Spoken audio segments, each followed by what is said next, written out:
In this video, I will demonstrate how to do a one-sample t-test, hypothesis test, using the Quantitative Inference Procedures Excel spreadsheet that you're given in the textbook. So, to start off with, here's the little scenario that we're going to be working with. We want to know, is the weight of peanut M&M bags on average different from the weight stamped on the bag? To answer this question, 26 bags of peanut M&Ms were purchased from a local grocery store. Bags were selected from boxes at several different checkout lanes to get a representative sample. The weight stamped on each bag was 49.3 grams. So the first thing that we want to do here is write our hypotheses. So here's some general guidelines for writing hypotheses. The null hypothesis, H0, is always going to have the equal sign in it. Now, it could have greater than or equal to or less than or equal to, but in general, you can just go with the equal sign every time and you'll be right. The alternative hypothesis, HA, has three options. You can have greater than, less than, or not equal to. And which one of these three that it is will depend on the context clues that are given in the problem. So let's look back at our scenario here. First of all, it tells us that the weight stamped on each bag was 49.3 grams. And we're looking to see if the weight of all peanut M bags is different from the weight stamped on the bag on average. So our null hypothesis, remember it always has the equal sign, is going to be mu equal to 49.3. And the alternative hypothesis is going to be mu not equal to 49.3. The not equals to comes from the context clues here of different from. So different from corresponds to not equals to. So once we've written the hypotheses, the next step is to check our requirements. There's two basic requirements for doing the one sample t-test. The first requirement is that the data comes from a simple random sample or equivalent. So in the case of my M&Ms, it's not an exact simple random sample. I didn't do a perfect random sample from the store. I did try to collect my bags from different lanes and different parts of the store to make sure that it was at least kind of representative of everything that they had at the grocery store that I was at. So for the purposes of this example, let's go ahead and assume that the data is a simple random sample, or roughly the equivalent of a simple random sample. The second requirement is that the distribution of sample means is normally distributed. Now, there's two ways to meet this requirement. If either one of these is true, then the requirement is met. So first off, if the population is normal, then the distribution of sample means will also be normally distributed. That's for any sample size. The second way to meet it is if the population is not normal, but the sample size is large, say at least 30 or more, then the distribution of sample means will be normal. So in our case, we had a sample size of 26, getting pretty close to the 30, but not quite there. If I want to check to see if my population is normal, I can look at the shape of my sample observations, the individuals in my sample. So first thing I want to do is I want to look at a QQ plot of the individuals in my sample. To do that in Excel, first of all, for now I'm using the Quantitative Descriptive Statistics file in Excel, and there's a little tab down at the bottom as the second one for doing QQ plots. So I'm going to paste the data in there, and notice that my QQ plot's kind of a mess here. That's because I have to sort the data before my QQ plot is going to look right. So once the data's in there, I highlight column A, I click on data, and then I choose sort from the data menu, and I'm going to sort it from smallest to largest. Everything should be okay on the default, so I click on OK, and ta-da, there is my beautiful QQ plot. Now on a QQ plot, I want to see if the points fall roughly on the straight line. If they fall on a straight line, then we can assume it's normally distributed. If there's some kind of curvy pattern going on here, then I'm going to be concerned that my data is not normally distributed. So in this case, we do see kind of a strange thing with these points stacked on top of each other, and that's just because I had lots of observations that were exactly the same. So it's nothing to be too concerned about. Looking at the general pattern here, we can see that everything's roughly falling on this straight line, which would indicate that our sample is normally distributed.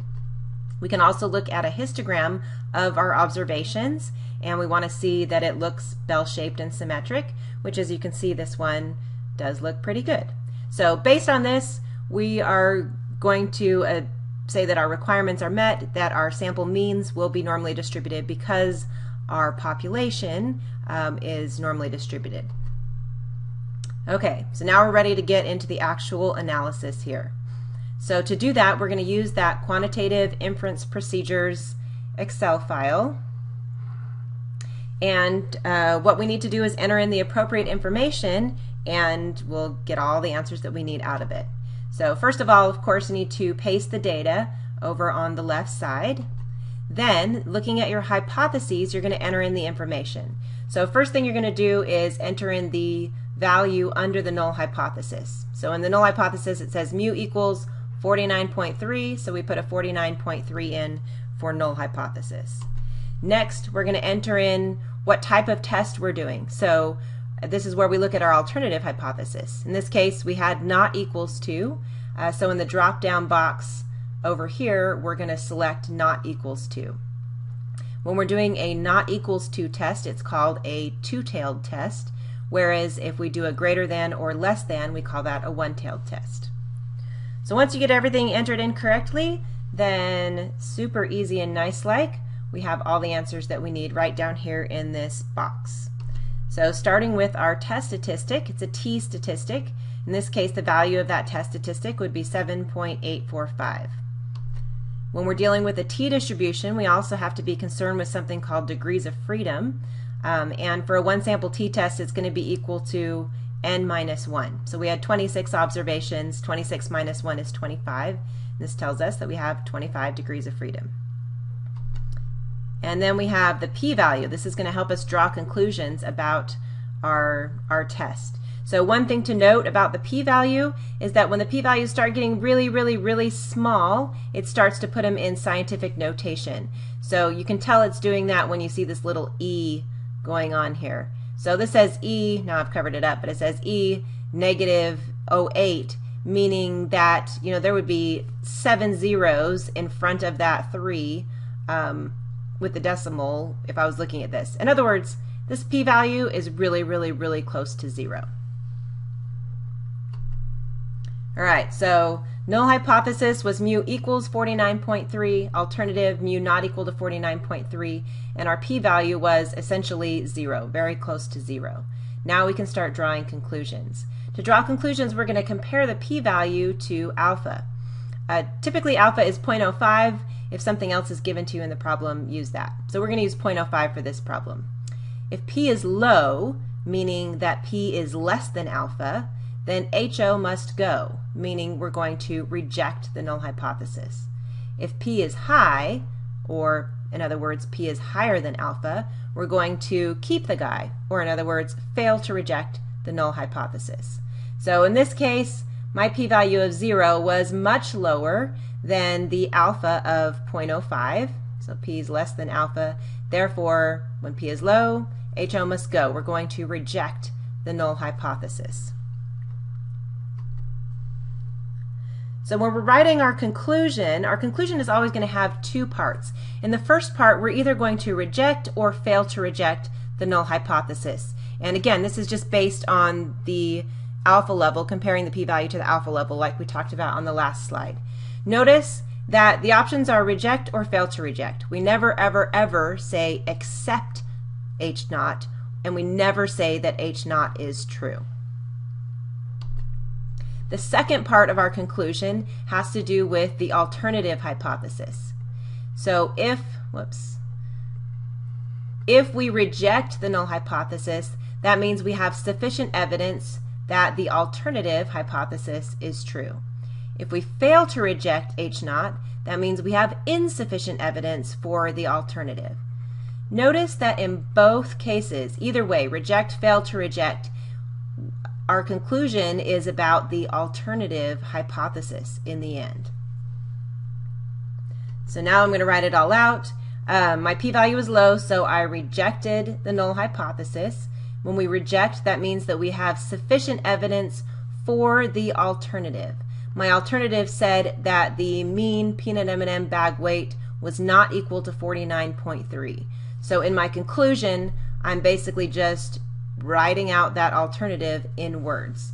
So it says we reject H0. We have sufficient evidence that the mean weight of the peanut M&M bags is different from, or not equal to, you could say it either way, from 49.3 grams. Now we've concluded that it's a difference, so what's going on? Am I getting too many peanut M&Ms or not enough peanut M&Ms? Well, we can figure out this just by looking back at the data that we got.